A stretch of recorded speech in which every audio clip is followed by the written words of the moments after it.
La lettre de motivation. Dans le processus de recrutement, la lettre de motivation sert à vous démarquer en illustrant les éléments clés de votre profil en lien avec le poste et l'entreprise visée. Le contenu de la lettre de motivation doit être spécifique et unique à chaque offre de stage ou d'emploi. Bien rédigée, elle démontre clairement votre intérêt pour le poste et elle indique à la personne recruteuse que vous correspondez au profil souhaité.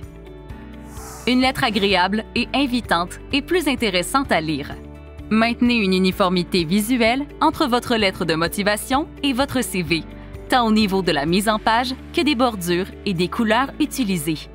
Puisque votre lettre n'est pas un document officiel de l'université, il n'est pas recommandé d'utiliser le logo de l'Université de Sherbrooke.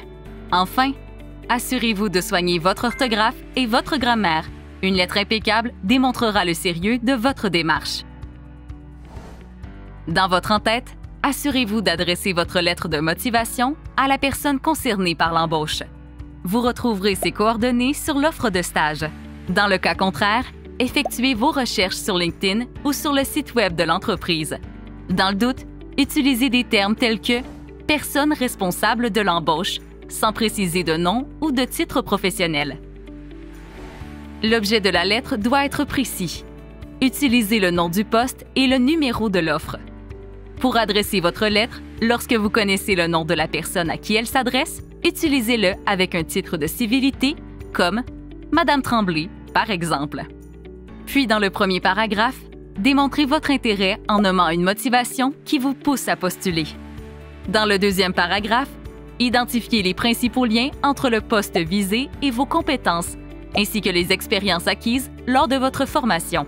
Ce paragraphe est le cœur de votre lettre de motivation. Il doit être bien étoffé et illustré par des exemples précis.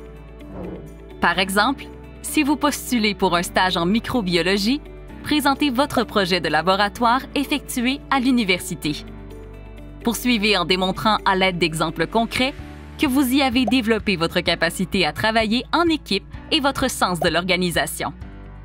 Expliquez par la suite en quoi ces compétences vous permettront d'exercer les tâches de laboratoire relatives au stage que vous convoitez. Enfin, dans le troisième paragraphe, illustrez concrètement vos traits de personnalité et vos qualités en lien avec le poste et l'entreprise. Démontrez ici à l'employeur que votre candidature constitue un avantage pour son organisation. Terminez votre lettre par une formule de politesse d'usage et sollicitez une rencontre sans être trop formelle. Remerciez aussi l'employeur pour le temps accordé à considérer votre candidature. Vous trouverez sur notre site Web différents outils de rédaction et un canevas de lettres de motivation avec des exemples d'énoncés pour chaque paragraphe.